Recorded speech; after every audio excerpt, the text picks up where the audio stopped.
And so we're back from the brief intermission, and basically that's what I wanted to touch on, you know, the Roman Empire, and show you.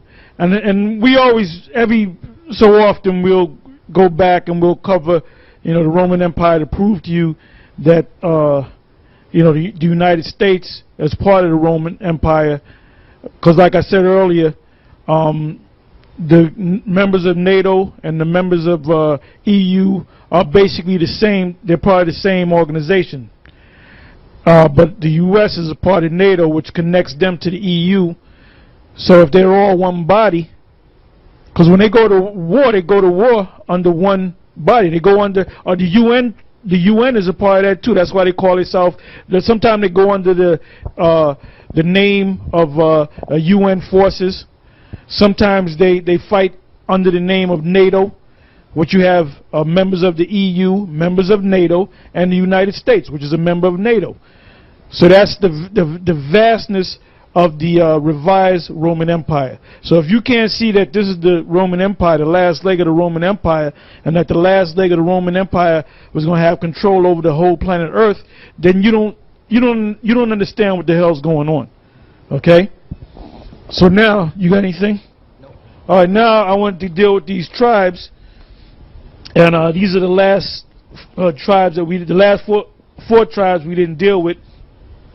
The tribe of Benjamin, the tribe of Simeon, the tribe of Levi, and the tribe of Manasseh. Now, when we break down Simeon and Levi, it's pretty much they're pretty much the same, because it tells you that they lived on the same island. So the two tribes pretty much run into each other.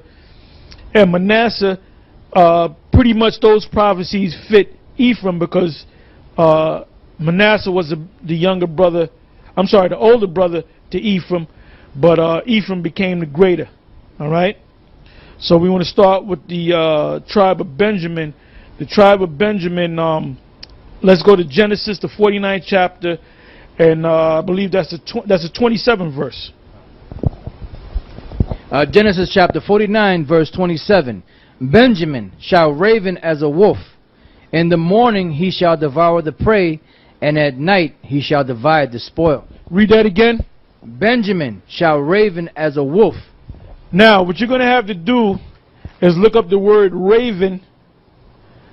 And I believe you got to go, because if you got to look hard enough at the word raven, because raven will say one thing and won't give you the full definition. If you look up the word raven, I believe it's under the Webster's Dictionary. You go to that and see what it says. Yeah. Because what you're going to find out, the word raven means to tear, like a wolf. When they catch their prey, they tear the prey apart. But it also means utterance. So in this case, with Benjamin raven as a wolf, meaning he's going to utter by song, by poetry, by speech, that Babylon, which is America, must fall. And back now they doing all this booty shaking bullshit like Judah up here in the States. But years ago, it seemed like every song was about the downfall of Babylon. Babylon must fall. Alright? This guy, what's his name? Benjamin Decker? Who wrote that song, The Israelites? Desmond Decker. Desmond Decker. Back in the 60s, he wrote this song called the Israelites, right? And then that kind of set a trend of them speaking about that they're the tribes of Israel. You know, they spoke about the conquering line of the tribe of Judah, but they equated the conquering line of the tribe of Judah to Haile Selassie, which he's not of our people. He's going into slavery, all right? But most of those songs is about Babylon must fall, all right? Fire must hit Babylon and so forth. There's several songs on that, man. All right? You got it out? I tried going to Webster's, they wouldn't let me go there, so I Okay. I hope it's utterance. These are the definitions it has for raven. Now I put raven spelt pursuant to Genesis 49:27. Raven spelled R-A-V-I-N, and I put it in dictionary.com because I went to Webster's and nothing wouldn't come up.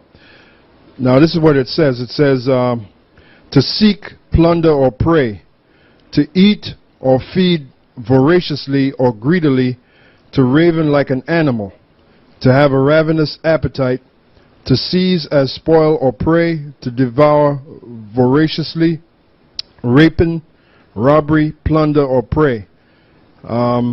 Pretty much the same thing.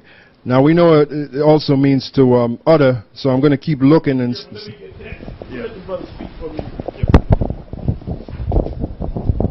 Right, because at one, like the Elder Tara was saying, at one time, you know, you had the tribe of Benjamin, and that's all the songs they used to make. You know, the majority of the songs, should I say, they used to make about Babylon being destroyed and falling down. They knew that America was Babylon.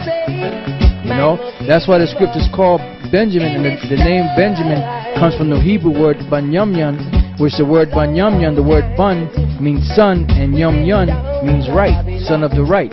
Why? Because of the fact that the name that they had, basically out of all the tribes, they were really one of the tribes that really brought out like these songs and always quoting scriptures in their songs. You know, like Judah, they'll make songs and stuff like that in the gospel and all that. But Benjamin's main theme back then, especially when they used to make songs, was making songs about the Most High, songs about the destruction of America, songs about Psalms, you know, different Psalms in the Bible. They used to make songs about that, you know. So that was a part of the prophecy of their name, which goes back to a term that Elder Gabar likes to use a lot called nomen omen, which is a name prediction. So by Benjamin being called Banyamyan, or son of the right, you could see in the actions, or at least in the songs that they brought out, that they were close to the Most High. You know, but just like all the other tribes, you know, all the tribes went off. You know, we were all close to the Most High, but at one point or the other, you know, we all went off.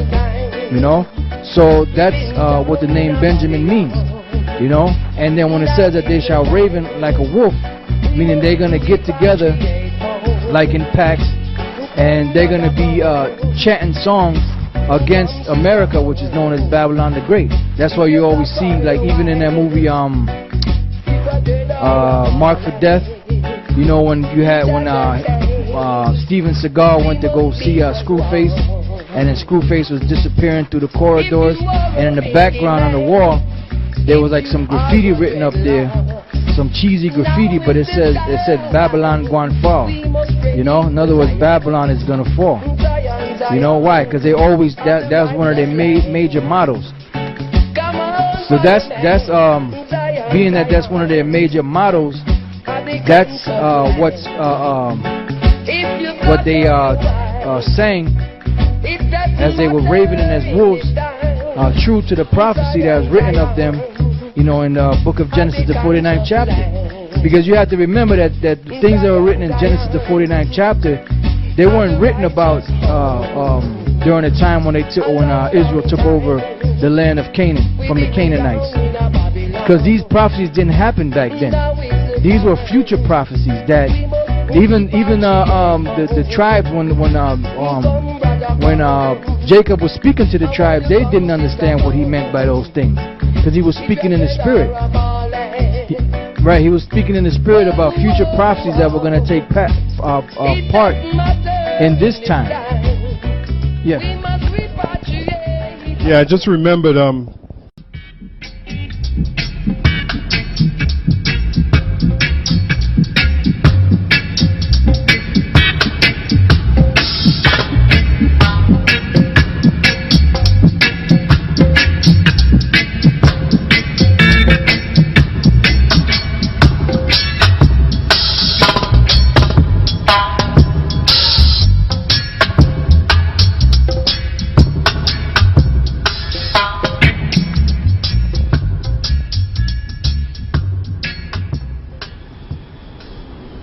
And so we're back from the brief intermission, and basically that's what I wanted to touch on, the Roman Empire, and show you.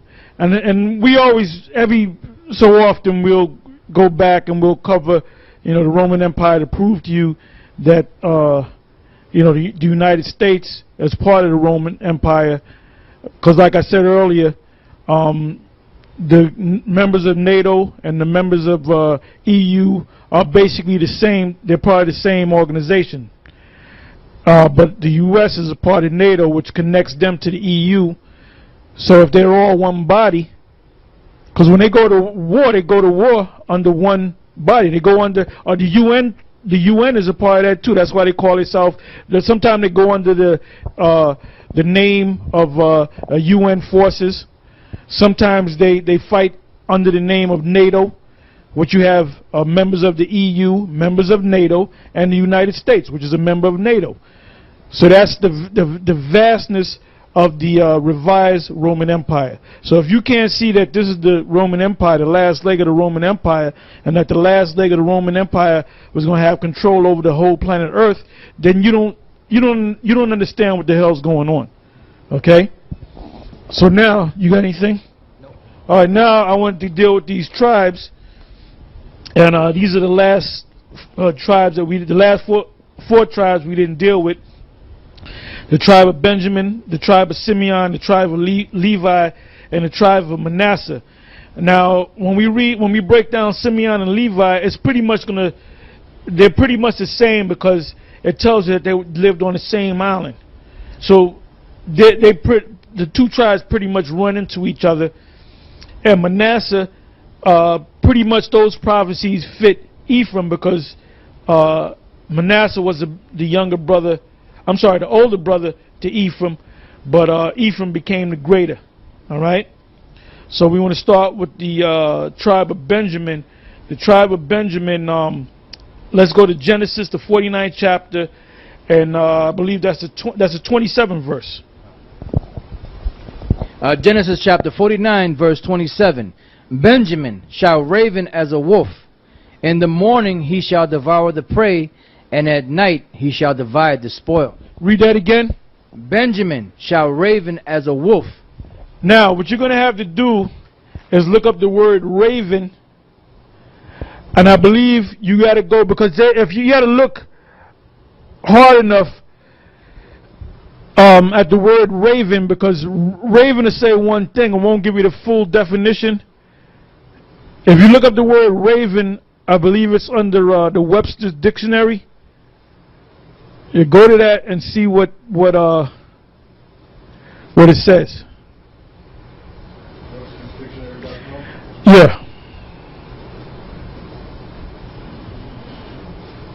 Because what you're going to find out, the word raven means to tear, like a wolf. When they catch their prey, they tear the prey apart. But it also means utterance. So in this case, with Benjamin raven as a wolf, meaning he's going to utter by song, by poetry, by speech, that Babylon, which is America, must fall. And back now they doing all this booty shaking bullshit like Judah up here in the States. But years ago, it seemed like every song was about the downfall of Babylon. Babylon must fall. Alright? This guy, what's his name? Benjamin Decker? Who wrote that song, The Israelites? Desmond Decker. Desmond Decker. Back in the 60s, he wrote this song called the Israelites, right? And then that kind of set a trend of them speaking about that they're the tribes of Israel. You know, they spoke about the conquering line of the tribe of Judah, but they equated the conquering line of the tribe of Judah to Haile Selassie, which he's not of our people. He's going into slavery, all right? But most of those songs is about Babylon must fall, all right? Fire must hit Babylon and so forth. There's several songs on that, man. All right? You got it, Doc? I tried going to Webster's and wouldn't let me go there, so I went to dictionary. Okay. These are the definitions it has for raven. Now I put raven spelt pursuant to Genesis 49:27. Raven spelled R-A-V-I-N, and I put it in dictionary.com because I went to Webster's and it wouldn't, nothing. It's talking about Esau and Babylon. So in the morning he's going to do what? He's going to devour, he's going to destroy the prey, and at evening he shall divide the spoil. The morning is talking about the morning of our kingdom. When our kingdom, when our new day comes in, that's when the sun comes up, so to speak. That's our morning. Now the night part of dividing the spoils is talking about Esau's night. Because this guy, what's his dude? He's a faggot from England. He sung the song, Don't Let the Sun Go Down on Me. Elton John, he sung a song called entitled Don't Let the Sun Go Down on Me. You know? And that's basically symbolic for Esau's society going down. What did the British say about the empire? They said the sun will never set on British soil, right? What did they mean by that? That means that their society wasn't going to go down, because in England you have the sun goes down, it comes up. The sun is a bigger meaning. It's talking about their society. Once your sun is up, that's the height of your society. So the morning is talking about our morning. When the sun is coming up for us, that's when this man's going down. And the night, when we divide the spoils, is when Esau's sun goes down. That's what it's talking about. Because give me the book of, because what are we doing right now? We're working, right? We got to work. We got to work, or we got to do some illegal activity in order to make our money. And you got to work hard too with these damn taxes that I read about earlier. Give me the book of St. John, the 9th chapter and the 4th verse. Because we're working right now, right? Didn't it say in Job, the 20th chapter and the 21st verse, it says, in the fullness of his sufficiency he shall be in straits. And it says, every hand of the wicked shall come upon him. Now, if you look up the word wicked in Job 20:22, the word wicked means laborer, worker, toiler. So that's talking about us. It ain't talking about an actual wicked destroying the wicked. It's talking about us, the workers. So now, when our kingdom comes, are we going to work? No, we ain't going to work. We're going to have slaves working for us. So when our kingdom comes, what time of day is it going to be for Esau? His night, right? So in the kingdom of heaven, when we bring this man down, are we going to get up, set the alarm to get up and go to work? No. Now let's get that scripture. We're going to be working on him. John chapter 9 verse 4. I must work the works of him that sent me. Right, so the Lord is doing the work. Just like when we go out here on the highways and the byways and do the works of the Lord, we're actually working, man. When you're out there in the hot sun, you're standing up like a security guard. What does a security guard do? He stands up and he watches, right? He's not really working, but he's working. So when we're out there on the highways and the byways, that's work. And we're out there for hours, man. That's actual work. Go ahead. I must work the works of him that sent me. Now, when the Lord came on the scene, what did he do? Did not he go on the highways and the byways and preach the word outside? So you got these guys saying you don't have to do that. Well, the best example is Yahawashi. The best example is the apostles, because they all did that. They was all outside and they all prophesied outside just like we doing. Go ahead. I must work the works of him that sent me while it is day. While it is day. What day is it? The day is talking about Esau's day. It's still his day. When the Lord was speaking, what day was that? The day of the Roman Empire. Because we're not going to be working. We're not going to be out there. We're not going to set up camps in the kingdom of heaven. Go ahead. The night cometh when no man can work. Right. The night cometh when no man can work. Read that again. Right. It says, I must work the works of him that sent me while it is day. The night cometh when no man can work. That's right. And the night is coming. Now I want you to go from there to the book of Matthew, the 25th chapter And I don't want to go to the first verse. I want to go down a couple of verses. Was it Matthew 25? I start from the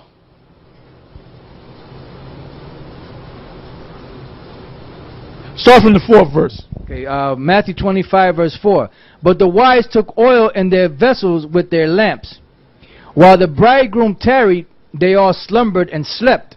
That means we went into captivity. Esau beat the Hebrew Israelite out of us, so we couldn't speak Hebrew. We couldn't keep the Sabbath because Esau took all that away. We couldn't call upon the name of the Lord because Esau took all that away. All right, go ahead. It says, and at midnight there was a cry made, behold, the bridegroom cometh, go ye out to meet him. It says, and at midnight there was a cry made, behold, the bridegroom cometh, go ye out to meet him. Then all those virgins arose and trimmed their lamps. And the foolish said unto the wise, give us of your oil, for our lamps are gone out.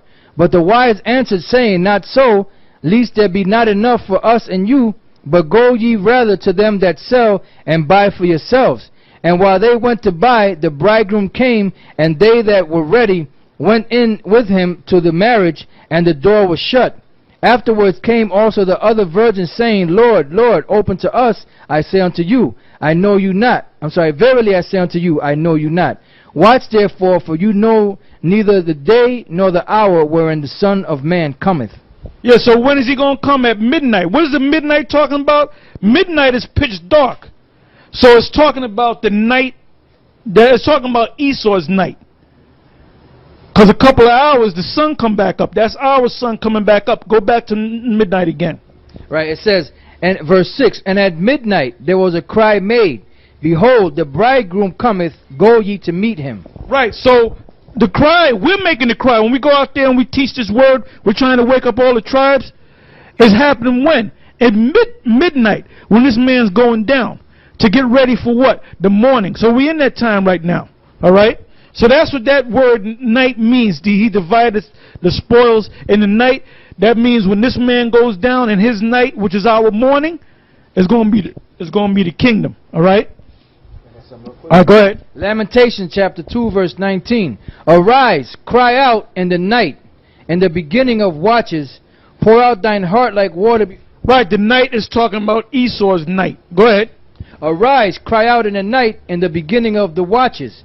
Pour out thine heart like water before the face of the Lord. Lift up thy hand towards him for the life of thy young children that faint for hunger in the top of every street. Right, that faint for hunger is talking about what? Hunger of this truth. You got guys that call themselves reading the scriptures. You don't go out there and feed the people. You have some groups out there, including Yahawashi, that will go get food and have people line up and give them food. You ain't supposed to be giving them food. That's not your job. Your job is to give them this food. Read it again. It says, arise, cry out in the night, in the beginning of the watches. Pour out thine heart like water before the face of the Lord. Lift up thy hands toward him for the life of thy young children that faint for hunger in the top of every street. In the top of every street. So where do we go out and teach? On the top of every street. All right? All right. Yeah, because Elder Tar said you're not supposed to be out there handing Thanksgiving turkeys and all that crap, John 6:27, it says, labor not for the meat which perisheth, but for the meat which endureth unto everlasting life, which the Son of Man shall give unto you. For him have the Most High the power sealed. Now if I go to 26 verse, it says, Yahawashi answered them and said, Verily, verily, I say unto you, ye seek me not because ye saw the miracles, but because ye did eat of the loaves and were filled. And you had that back then, even as you have today. People just come, they see what they can get, a freebie or a bread, a handout. And it proceeds to say, labor not, this is what Yahawashi said, labor not for the meat which perisheth, that's the freebie, but for the meat which endureth unto everlasting life, which is this truth. which the Son of Man shall give unto you, for him have the Most High the power sealed. That's right. So we're not supposed to go out there and feed the people, man. We are supposed to feed them, but we're supposed to feed them with the truth. But they're not looking. You don't see the masses coming to us like they used to years ago. Because they're not getting the entertainment that they're getting. Most of them is getting cursed out. You know, at one time, 3 years ago, when we started this on YouTube, this thing was hot, man. But then you got a lot of people through the years that fell off, went back in the world that's getting weary of this thing. The same thing with GMS Tube. GMS Tube, you had almost 1,500 people subscribe. So when we said, look, we got to pay for this thing, so we asking you to send money, all right? And if you didn't send no money, we would have to cut you off because we couldn't keep it up. The majority of the people, was like 10% of the people was with it, and they send some type of money, but the other the 90%, they just said fuck y'all. So you know what we say to y'all? Fuck y'all too. All right? Because you really didn't want this truth. You wanted a damn freebie, man.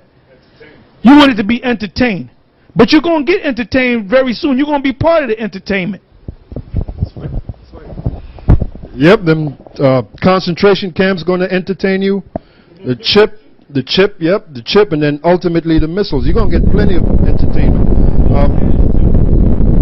Now, they got this on YouTube. They got You're a Slut, right? And we were the ones that it came on our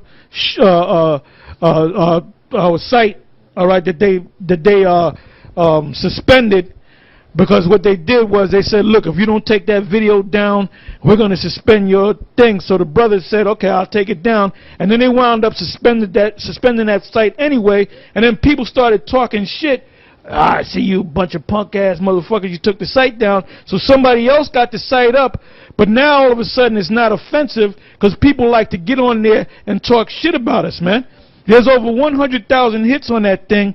But that was part one, right? Then there was a part two. Now in part two, it was dedicated to the chip, how the chip was going to come, and we proved that Revelation, the 13th chapter, is talking about the very chip.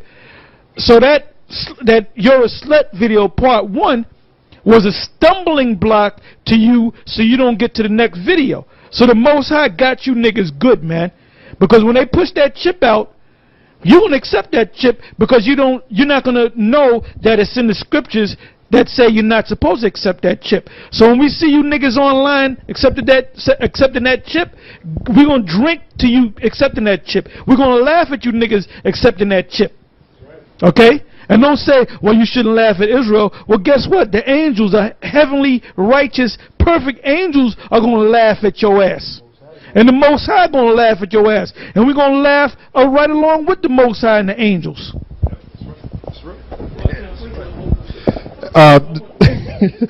Yeah, that's right. That's right. Elder Tar said he wanted the Most High to get Jake. Hey, that's how we feel, man.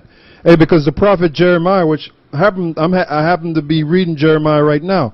He was always cursing out Israel, man. He was always crying against Israel to the Lord. And he basically he hated it. And let me say how it is. Basically, he hated Israel, all right? Jeremiah hated Israel. Now make a video on that, man. All right? Jeremiah 3:15, it says, and I will give you pastors according to mine heart, which shall feed you with knowledge and understanding. It didn't say Thanksgiving turkeys. It said knowledge and understanding. That's right. So now let's get back into Benjamin, all right? Now we just hit Genesis, the 49th chapter, the 27th verse. Now let's go to Deuteronomy, the 33rd chapter, and the 12th verse. Deuteronomy chapter 33, verse 12. And of Benjamin he said, the beloved of the Lord shall dwell in safety by him, and the Lord shall cover him all the day long, and he shall dwell between his shoulders. Now, there are some breakdowns talking about the shoulders represent America's the head, then lower part of the body, and then where Benjamin is, that's the shoulders. That's not talking about that. The shoulders is talking about the Most High is going to take care of you. He's going to put you up on his shoulders. That's why he called you his beloved. Now Esau, what he wanted to do to all these tribes was really massacre them, destroy them, do away with them as a people. Benjamin is not that big. They don't have no great army. They don't have an army, period. So why hasn't Esau taken them down? Because the Most High is with them, man. And we don't got to go into the geographical area, because we know that all the tribes came to that same geographical area, which is the Americas, all right, on the Western Hemisphere. It tells you that in the book of Baruch in the Apocrypha, about going from the east to the west. So we know we're on the western side of this world, of this planet, which consists of Canada. You got a lot of Benjaminites up in Canada. You got a lot of Ephraimites up in Canada. You got a lot of Levites up in Canada. You got nothing but Gad up in Canada. Then you go down to the so-called U.S. Below south of Canada. All right, that's also on the western hemisphere of this planet. Then you got Central and South America. That's all on the western part of this world. So all these prophecies fit us. It points right to us. It doesn't point to the so-called Jews. Go ahead. Exodus 19:4. You have seen what I did unto the Egyptians, and how I bare you on eagle's wings and brought you unto myself. That's right. Now, let's go back to where we left off in Deuteronomy 33 and 12. Deuteronomy 33:12. And of Benjamin he said, the beloved of the Lord shall dwell in safety by him, and the Lord shall cover him all the day long, and he shall dwell between his shoulders. And he shall dwell between his shoulders. Now jump down to the 27th verse. Verse 27. The eternal power is thy refuge, and underneath are the everlasting arms. Pretty much says the same thing. And underneath are his everlasting arms. So if he's holding you in safety, he's bearing you. He's got his arms around you. You know how you carry a box on your back and you got your arms to wrap it around? That's what the Most High is doing to Benjamin. That's why Esau couldn't destroy Benjamin. Go ahead. It says, and he shall thrust out the enemy from before thee, and shall say, destroy them. Right. That's going back to the scripture about the in the morning they shall take the prey, and in the evening they shall divide the spoil. That's what it's talking about. He shall destroy the enemy. Okay. Now let's go from there to we're going to deal with Simeon and Levi. See, the main point in the tribe of Benjamin is a ravening as a wolf. All right?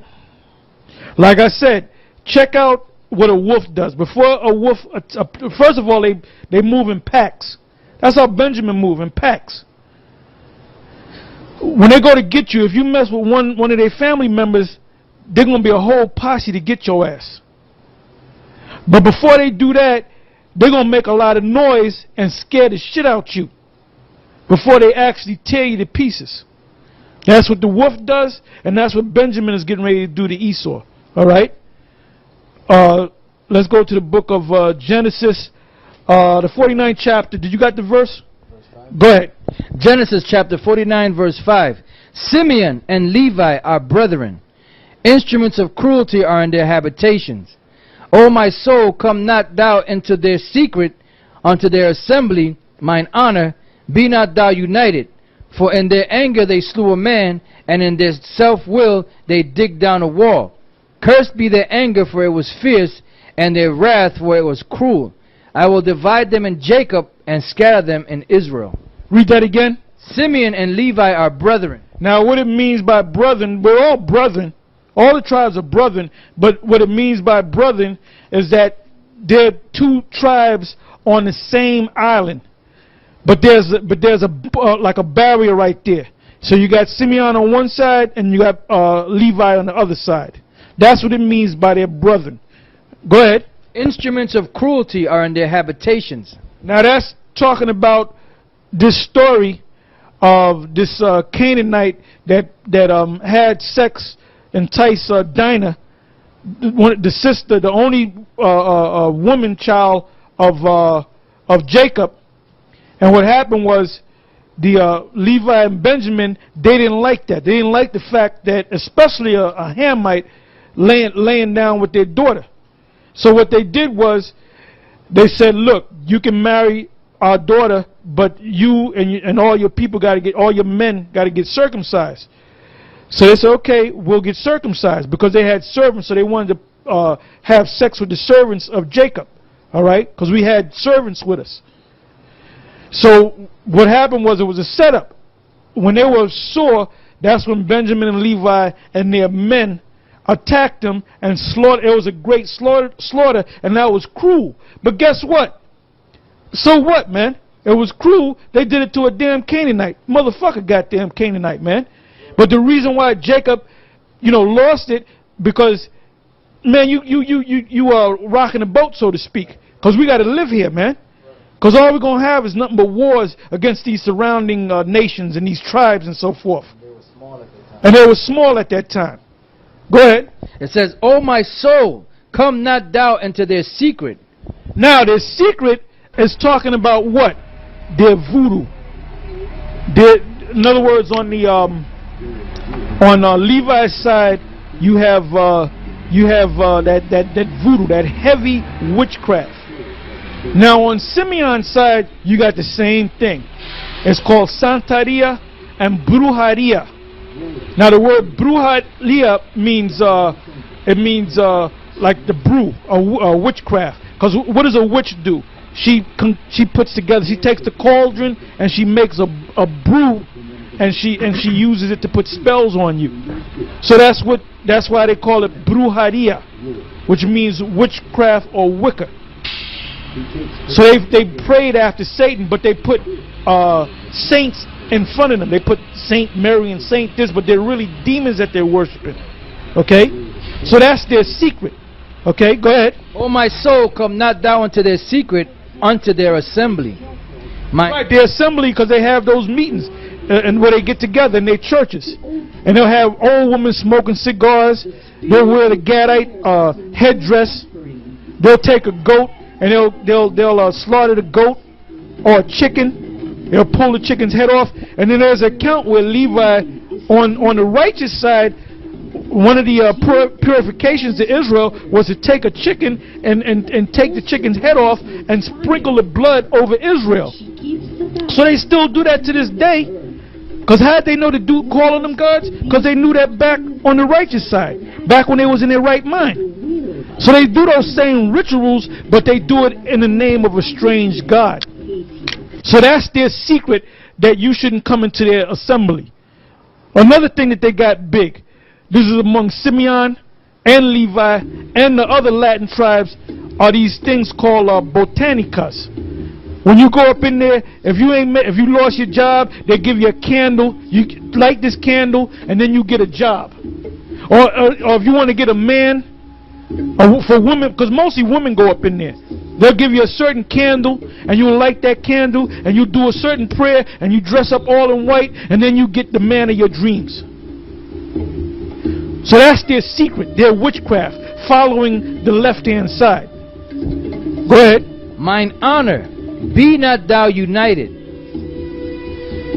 For in their anger they slew a man, and in their self-will they dig down a wall." That's going back to that situation with their sister Dinah. Go ahead. May I say this other time? Right where it says, "Be not thou united," they live on the same island, but they don't get along together. Because the Dominicans, they call the Levites, they call the Haitians, they call them Kushon. Now the word Kushon means pig.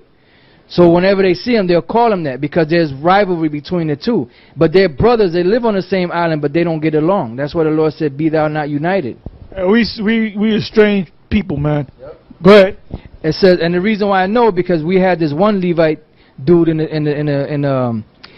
our camp. He's not around anymore. We had to give him the boot, through the Spirit of the Lord. But we went into this bodega up there in Simeonville, up there like around 200th Street, where that bridge connects the Manhattan to the Bronx. And when we went up in the store, the Dominican dude said, "You Haitian?" He said, "Yeah." So he said something to him in that patois, in that French. And then the dude that was with us, he went back. He said something back to him in the patois. And I was like, "Yeah, that's right." Because I didn't know what was going on. But he answered him, in the same language. And then he came back to me and said, "You know what he said?" He said, "I'm a pig" in French.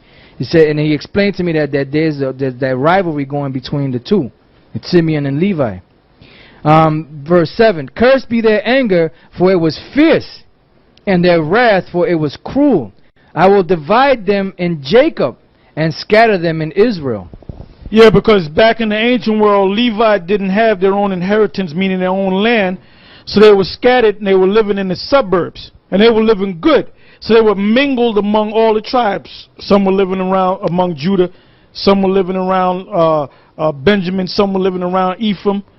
So when they had that split, it was Jeroboam that you had Levites that was with them other tribes that went with Jeroboam, but Jeroboam said, "No, you go back with Judah, the kingdom of Judah."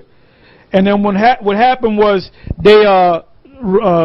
Jeroboam had said, "Okay, any of y'all can be priests." So they had Gad being priests. They had Ephraim being priests. That's why of all the tribes of Israel, they all have their spiritual priesthood. Because the Levites had left, so they call themselves trying to do the job as a Levite. They wasn't set up to be the Levites. All right?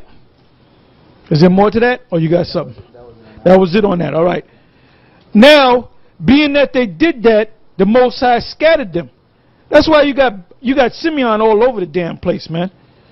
You got Levi all over the place. I happen to be of the tribe of Levi, and my family is basically Judah. I'm the only Levite in my family, and that's how Levite was scattered.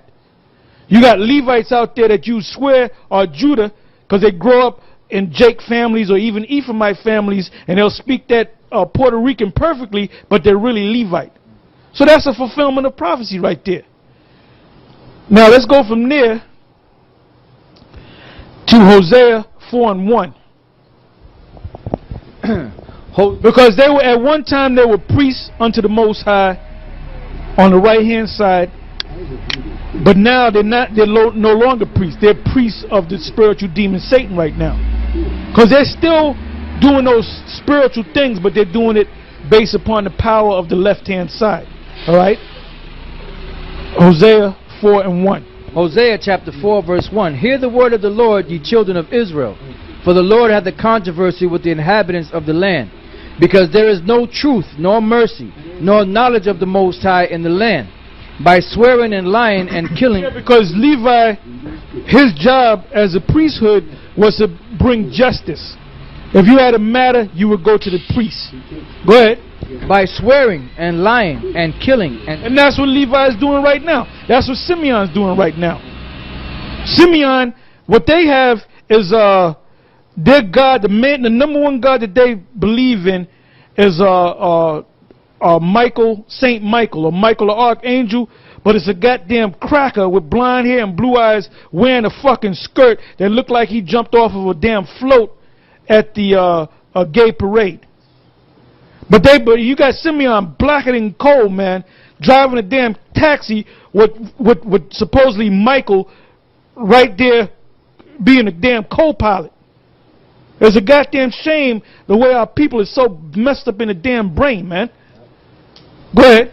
It says, by swearing and lying and killing and stealing and committing adultery, they break out. And they all do that, man.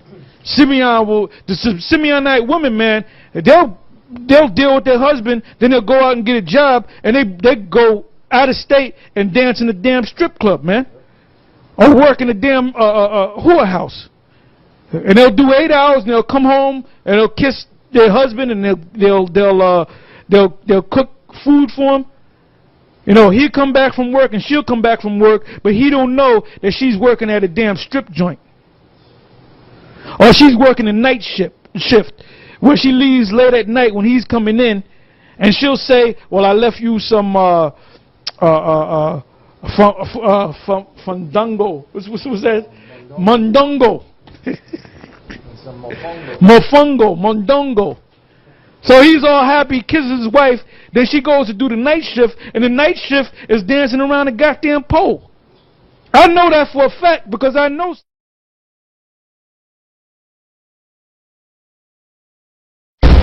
On a ravaged hillside in Port-au-Prince, the earthquake revealed a once hidden voodoo temple, where Christian icons and pagan symbols combine.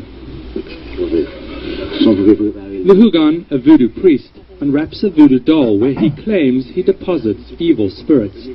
He says his healing work saved his life. I must have done a lot of good with my voodoo, he says, because the earthquake didn't kill me.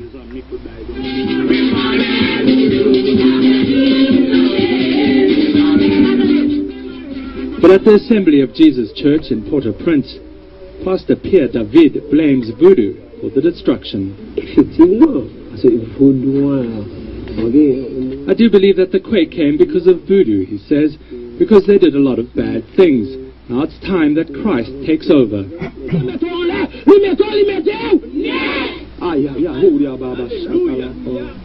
Both Christian and voodoo leaders say that's exactly what's happening. Pastor David says thousands of voodooists, like former Hugan Patrick Godet, have converted to Christianity in his area. I used to practice voodoo. I used powers that are negative, he says, and then my friend Pastor David showed me the power that is in Christ. But the voodoo leadership says a different power is at work: aid. They claim that some Christian groups withheld emergency food and medicine from voodooists in an attempt to win converts. The two way of life, the Christian way of life or the voodoo way of life. That is the choice. We spoke with Max Beauvoir, the Ati, or supreme leader of the voodooists in Haiti. Are Christian groups trying to buy souls in Haiti? Yes, they have tried to buy souls. They believe that souls are sellable. But it's one of those commodities that cannot be sold. Churches say they've been lending a hand to all Haitians, but many Christians believe that their path is the right one, that all voodoo followers should join their flock. Despite a history of religious tension, many Haitians we've spoken to say that this earthquake was so devastating and affected people of all religions that now is the time to rebuild and unite. David McKenzie, CNN. I know they're women and I know they're men. And that's one thing Elder Tara always says. In order for you to really fully understand the tribes and what these scriptures mean, you have to actually know or lived around these tribes to know how their characteristics are.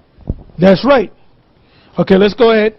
It says, and by lying and stealing and committing adultery, they break out, and blood toucheth blood. Therefore shall the land mourn, and every one that dwelleth therein shall languish with the beasts of the field and with the fowls of heaven. Yea, the fishes of the sea also shall be taken away. Yet let no man strive nor reprove another, for the people are as they that strive with the priest. Therefore shalt thou fall in the day, and the prophet also shall fall with thee in the night, and I will destroy thy mother. Yeah, because they didn't have no prophets down there in Haiti, man, in Port-au-Prince, because the prophet would have said, look, there's going to be an earthquake. You better go over, you better go to the mountains. They ain't had no prophets. They ain't had no priests. The head priest of the Roman Catholic Church was this Levite dude, and he got crushed along with his priests in that damn church. So it was beautiful that earthquake took place, because they're following some Roman Catholic God, man, which they're worshiping Satan. And then after the earthquake hit, they're praying to the same Roman Catholic God. So you getting jacked up because of your wickedness. Go ahead. My people are destroyed for lack of knowledge. Why you got jacked up in that earthquake? Because you destroyed for a lack of knowledge. Ain't no prophet down there went and told you that there's going to be an earthquake. Or come back, you are Levites.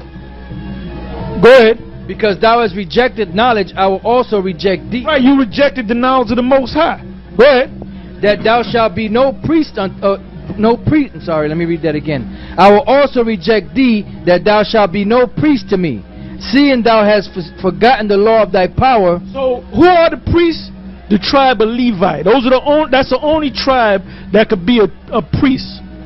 So the Lord said there's no more priests. Because you Roman you might call yourself a priest, but you a priest in that Roman Catholic bullshit. Go ahead. Seeing thou hast forgotten the law of thy God, I will also... You ain't keeping the law. You eating pork. Go ahead. I will also forget thy children. As they were increased, so they sinned against me. Therefore will I change their glory into shame. So Levi's glory was changed into shame along with the other tribes. Okay? Now when you go to Deuteronomy, the 28th chapter, all those, that whole chapter is assigned to Judah, Benjamin, and Levi. Because not just Judah came over here in ships, it was Judah, Benjamin, and Levi. Because the other tribes are already here on the other side of the world. You got something? Go ahead. This is the book of Malachi 2:7. For the priest's lips should keep knowledge. Okay, I'm sorry. You want it now? Or you got something else? Matter of fact, go to that since you got it. Give me Malachi. Start at the top verse. Okay. No, because the whole chapter, there's good points in there, but the whole chapter is good. So we're going to try to read the whole chapter. Malachi 2:1. Malachi chapter 2 verse 1. And now, O ye priests, this commandment... Which are the Levites. Go ahead. This commandment is for you. If you will not hear, and if you will not lay it to heart, to give glory unto my name, saith the Lord of hosts, I will even send a curse upon you. And I will curse... Was not that earthquake a curse? Was not the fact that they were eating, prior to the earthquake, they were eating mud cakes. And what's mixed in mud? A man shits, he don't got a toilet, he shits in the street, and that mingles with the mud. That's what mud is. They tell you when you look up the word mud, it means dirt, soil, and water. No, mud is shit, pee, piss. Go ahead. I will even send a curse upon you, and I will curse your blessings. Yea, I have cursed them already, because you do not lay it to heart. Behold, I will corrupt your seed and spread dung upon your faces. And spread dung upon your faces. What is dung? Dung is shit. In the form of mud, in the form of real dung. Man shit. And that's a fulfillment of prophecy of Ezekiel. Let's go to Ezekiel, the 4th chapter, the 9th verse to the 14th verse. So it was prophesied that we was going to all eat shit. All eat mud. All eat dung. But you know what? Levi was going to actually eat mud. Ezekiel chapter 4 verse 9. Take thou also unto thee wheat and barley, and beans and lentils and millet, and fitches, and put them in one vessel, and make the bread thereof, and make the bread thereof, according to the number of the days that thou shalt be upon thy side. 390 days shalt thou eat thereof. And thy meat which thou shalt eat shall be by weight, 20 shekels a day. From time to time shalt thou eat it. Thou shalt drink water. Thou shalt drink also water by measure, the 6th part of an hin. From time to time shalt thou drink. And thou shalt eat it as barley cakes, and thou shalt bake it with dung that cometh out of man in their sight. Now the word dung means shit. So the Lord actually told Ezekiel to eat man shit and make like a cake out of it with the wheat and the barley. Go ahead. And the Lord said, even thus shall the children of Israel eat their defiled bread among the Gentiles, whither I will drive them. Then said I, Our Lord, power, behold, my soul hath not been polluted. From my youth up, even until now, have I not eaten of that which dieth of itself, or is torn in pieces, neither came there abominable flesh into my mouth. Well, guess what? All the tribes, they eating abominable flesh. They eating pig, they eating lobster, they eating shrimp, they eating squid, they eating octopus. All the tribes is doing that. The only ones that's not doing it is the ones that woke up to the fact that they're Israel. But you might have Israelites out there that's still eating pork on the damn sneak and got a taste for shrimp. Oh, the Lord ain't going to see me. Let me go eat this shrimp. Go ahead. That's why the Lord got to fuck you Israelites up, man. Go ahead. Then he said unto me, Lo, I have given thee cow's dung for man's dung, and thou shalt prepare thy bread therewith. Yeah, because he wasn't going to eat the man's dung. So the Lord said, okay, eat cow's dung. And guess what? He actually ate it. Go ahead. What verse is that? Verse 16. Go ahead. Moreover, he said unto me, Son of man, behold, I will break the staff of bread in Jerusalem, and they shall eat bread by weight and with care. And they shall drink water by measure and with astonishment, that they may want bread and water, and be astonished one with another, and consume away for their iniquity. And consume away because of their iniquity, man. You got a lot of our people that's catching hell, but they don't want to come back to the Lord. Now let's go back to Malachi 2, where we left off. Malachi chapter 2 verse 3, Behold, I will corrupt your seed and spread dung upon your faces, even the dung of your solemn feast, and one shall take you away with it. And you shall know that I have sent this commandment unto you, that my covenant might be with Levi, saith the Lord of hosts. My covenant was with him of life and peace, and I gave them to him for the fear wherewith he feared me, and was afraid before my name. The Lord... Right, because at one time, during the time of the Levitical priesthood, they feared the Most High. They knew the Most High's name. They kept the laws and commandments. And there were certain laws unto death. And who were the ones that put you to death? The Levites put you to death. Go ahead. It said, the law of truth was in the mouth, and iniquity was not found in his lips. He walked with me in peace and equity, and did turn many away from iniquity. For the priest's lips should keep knowledge, and they should seek the law at his mouth. For he is the messenger of the Lord of hosts. But ye are departed out of the way. You have caused many to stumble at the... That's the Haitians right now. Because they went off, that's why they're catching hell, man. It's a known fact that that's the poorest nation in the on the Western hemisphere, or in the Western hemisphere. Why? Because of them heavy-ass curses, man, that the Most High are brought against you. Go ahead. But ye are departed out of the way. You have caused many to stumble at the law. Right, and that's what they're doing, by making you follow that voodoo nonsense, man. Those feasts. What is that? Rah-rah. Those feasts. They make you follow that feast. And then if you call yourself being righteous, you follow the ways of the Roman Catholic Church. But anyway, I'm going to pass it to this brother so he can read that article on the mud cakes. The name of this article is Dirt Cakes and Ding Dongs. Haiti and U.S. face unique food crisis. With my appetite sufficiently dampened by the up-to-the-minute reports of McCain's facial growth, this story erased it completely, and the picture reduced me to tears. These children live in the Haitian Port-au-Prince slum of Cité Soleil, which is City of the Sun. Some kids make mud pies for play, but children in the picture survive on dirt cakes. They eat them. You'll see the picture. Like in the pictures below, the cakes are modeled of mud and fat and allowed to dry in the sun. Which do like fat? Yep. Fat is shit. When you go to the bathroom, you got some people that go to the bathroom and their waist goes to the bottom, right?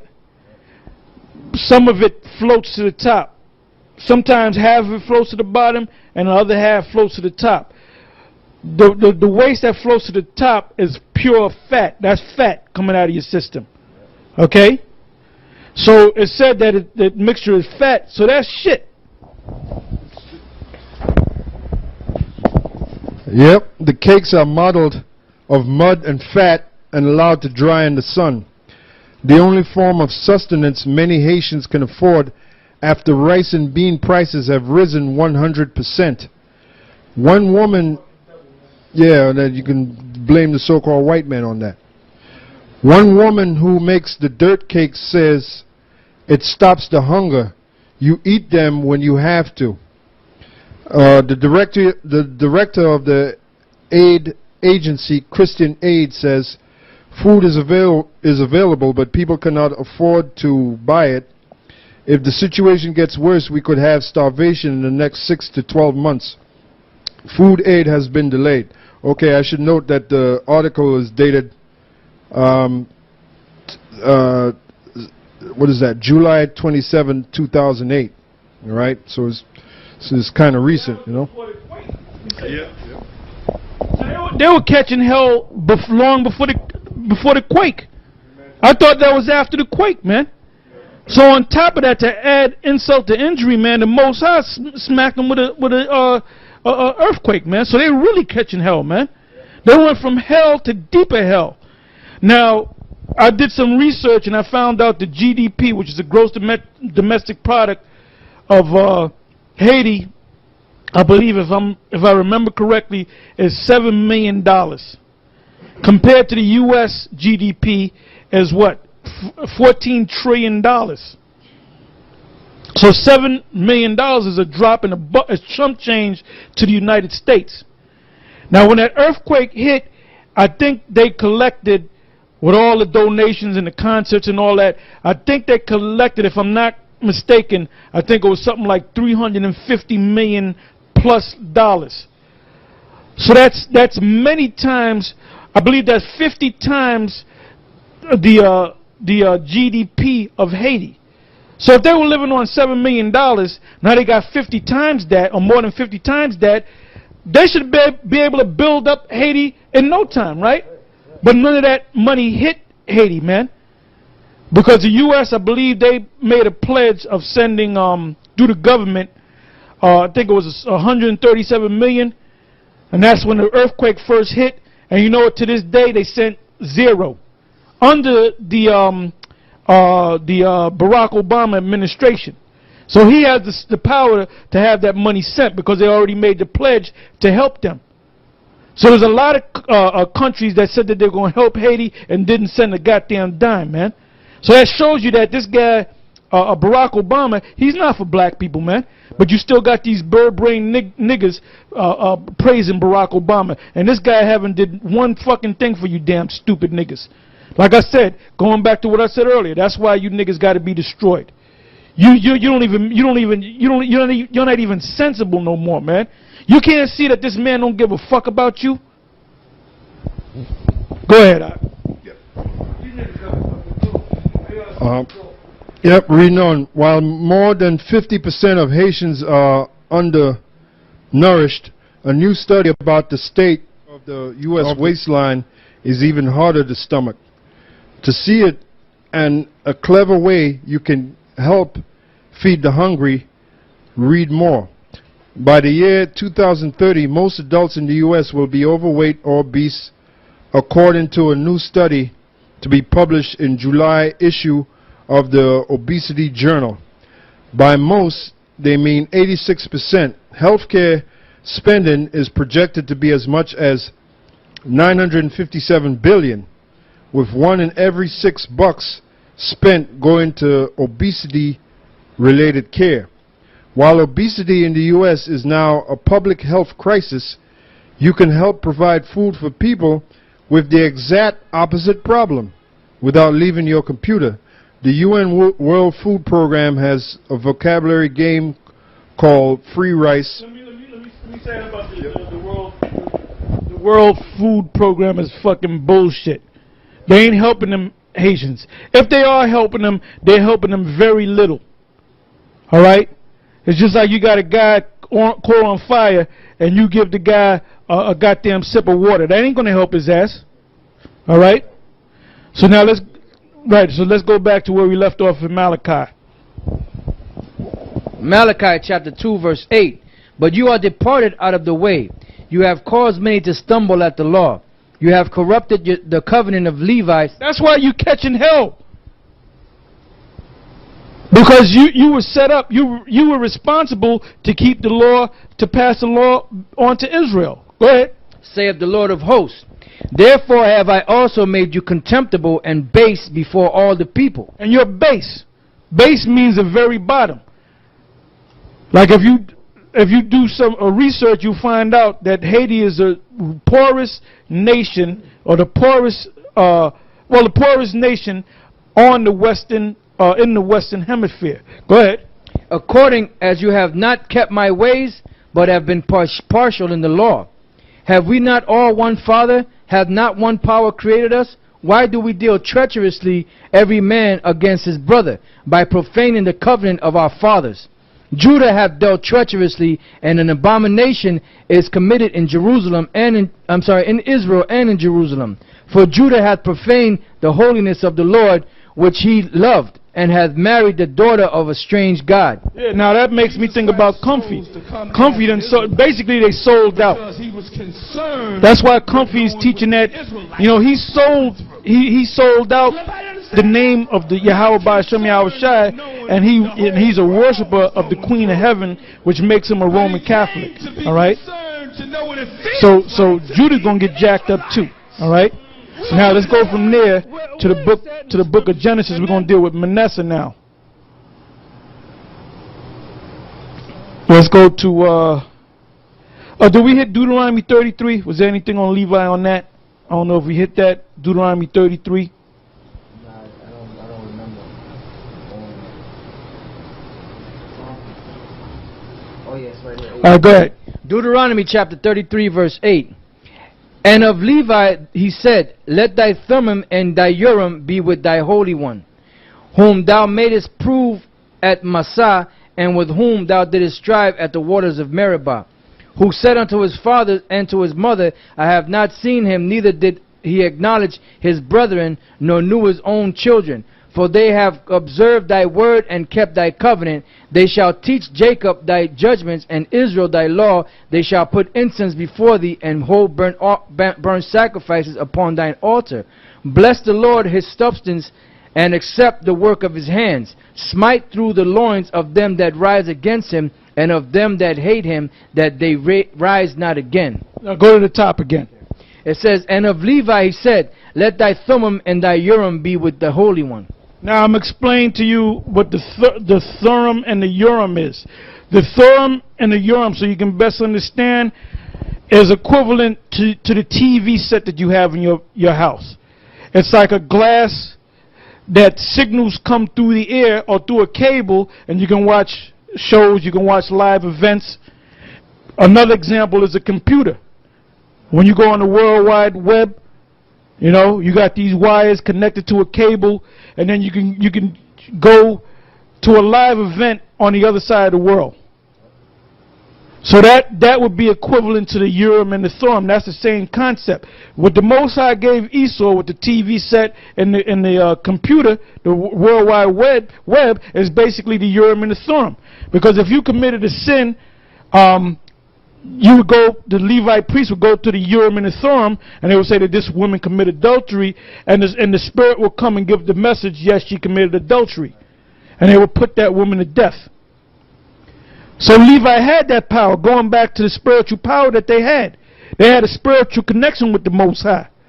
So what did they do? They still had that spiritual power, but they have it on the left-hand side, and they're following the spiritual demon Satan right now. Okay? So with that, we're going to go from there to the Manasseh. And like I said, Manasseh goes hand in hand. All you got to do is go back to the scriptures on Ephraim or Joseph, and it pretty much covers the blessings and the cursings of Ephraim and Manasseh. Now let's go to Genesis 48, verses 8 down to the end, which is the 22nd verse, and we're going to end it on that. Like I said, Manasseh is under the same blessings and cursings pretty much as Ephraim, because they were brothers. Go ahead. Genesis 48 and 8. And Israel beheld Joseph's sons and said, Who are these? And Joseph said unto his father, They are my sons whom the Most High hath given me in this place. And he said, Bring them, I pray thee, unto me, and I will bless them. Now the eyes of Israel were dim for age, so that he could not see. And he brought them near unto him, and he kissed them, and embraced them. And Israel said unto Joseph, I had not thought to see thy face, and lo, the Most High has showed me also thy seed. And Joseph brought them out from between his knees, and he bowed himself with his face to the earth. And Joseph took them both, Ephraim in his right hand toward Israel's left, hand, and Manasseh and his left hand toward Israel's right hand, and brought them near unto him. And Israel stretched out his right hand and laid it upon Ephraim's head, who was the younger, and his left hand upon Manasseh's head, guiding his hands wittingly, for Manasseh was the firstborn. And he blessed Joseph and said, the Most High, before whom my father Abraham and Isaac did walk, the power which fed me all my life long unto this day, the angel which redeemed me from all evil, bless the lads, and let my name be named on them, and the name of my fathers Abraham and Isaac, and let them grow into a multitude in the midst of the earth. And when Joseph saw that his fathers laid his right hand upon the head of Ephraim, it displeased him, and he held up his father's hand to remove it from Ephraim's head unto Manasseh's head. And Joseph said unto his father, not so, my father, for this is the firstborn. Put thy right hand upon his head. And his father refused and said, I know it, my son, I know it. So this is a spiritual thing, which further proves that we're a spiritual people. Because Manasseh was the firstborn, so he was supposed to get the principal blessing over Ephraim. Because Jacob set it, I'm sorry, not Jacob. Joseph set it up that way to Jacob, which is now named Israel. So he put his blessings on him, but he put the principal blessing on Ephraim, which was the younger son. Go ahead. And also, he also shall become a people, and he also shall... Right, Manasseh is going to become great. Go ahead. And he also shall be great, but truly his younger brother shall be greater than he. And that's a fact. Because Ephraim, man, they're all over the place, man. Ephraim is all over the place when it comes to music, when it comes to boxing, when it comes to sport. The only thing Manasseh really has that makes him famous is their boxes. All right? And they're just now defecting over here to the United States. But Ephraim done been world champions, man. Ephraim been singers, dancers. You got Ephraim all up in New York and Chicago, down south, in California, Alaska, Canada. They're the closest to Judah. So Ephraim truly became greater than Manasseh. Go ahead. But truly his younger brother shall be greater than he, and his seed shall become a multitude of nations. Now, see, these guys go off because you read a verse like that and say he shall become a multitude of nations, and then your feeble mind will say that means there's a lot of other nations out there just out of Ephraim. The word nations means many, many, many, many people. Ephraim is so big, it's just like they're not one nation, it's like they're a bunch of nations. Just like Brazil, the tribe of Asher, they're so big, they're like one nation, but they're like a bunch of nations, man. So you guys don't understand the scriptures. You come across the word nations or Gentiles, you think the Gentiles is only talking about people that are not of Israel. You don't understand the meaning of words. Read that again. Because there's no record of Ephraim having children that became another nation. It just means they became so big that they were like many nations. Go ahead. But truly his younger brother shall be greater than he, and his seed shall become a multitude of nations. Didn't I say you have Brooklyn Puerto Ricans? You have Manhattan Puerto Ricans?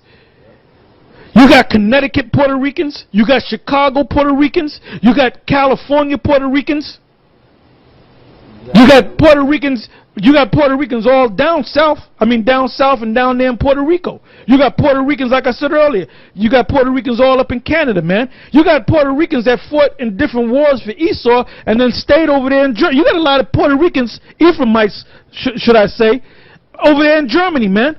They left their kids, their seed down there, man. In Vietnam. A lot of them Vietnamese children are really Ephraimites. Go ahead. And he blessed them that day, saying, indeed. And that's why the word, let's deal with the meaning of words. The word Manasseh means made to forget. The name Ephraim means fruitful. What does it mean by being fruitful? They had a lot of, they're known for having, they make jokes about Ephraim. Now, you always have, every time you turn around, your wife is pregnant. Well, the Most High set it up that way. Pack them in like Puerto Ricans. Go ahead. And he blessed them that day, saying, indeed shall Israel bless saying, the Most High make thee as Ephraim and as Manasseh. And he set Ephraim before Manasseh. And Israel said unto Joseph, Behold, I died, but the Most High shall be with you, and bring you again unto the land of your fathers. Moreover, I have given to thee one portion above thy brethren, which I took out of the hand of the Amorite with my sword and with my bow. Right. So, that's it. Pretty much it on the tribes. Let's go from there to Deuteronomy, the 28th chapter and the 36th verse. Go ahead. Deuteronomy chapter 28 verse 36. The Lord shall bring thee and thy king which thou shalt set over thee unto a nation which neither thou nor thy fathers have known. Ultimately, that's talking about the Americas. Go ahead. And then that's twofold because it's talking about all the tribes coming to the Americas. If you go back 50 years, 60 years, 70 years, 80 years, you didn't know what a Brazilian was or a West Indian. For that matter, even the Puerto Rican. The only ones that was here was really Judah, Gad, and Reuben. So now you got all the tribes here because the Most High said He's going to bring all the tribes together in one place. Because He has established the 144,000 and that multitude, which is the 1/3 of Israel that's going to be saved. Now you got more than 1/3 of Israel in the land of America, so you got a lot of our people that's going to die in America. But 1/3 of the Israelites in this society, they're going to make it. Go ahead. And there thou shalt serve other gods, wood and stone. That's your churches. Go ahead. And thou shalt become an astonishment, a proverb, and a byword among all nations. Right, like the brother just said, pack them in like Puerto Ricans. Oh, you wearing Puerto Rican colors. Go ahead. 1 little, 2 little, 3 little Indians. There's a joke with 3 guys, an Irish guy, a Jewish guy, and a black guy, and the black guy gets the worst of the joke. Go ahead. And thou shalt become an astonishment, a proverb, and a byword among all nations, whither the Lord shall lead thee. Thou shalt carry much seed out into the field, and shalt gather but little in, for the locust shall consume it. Thou shalt plant vineyards and dress them, but shalt neither drink of the wine nor gather the grapes, for the worm shall eat them.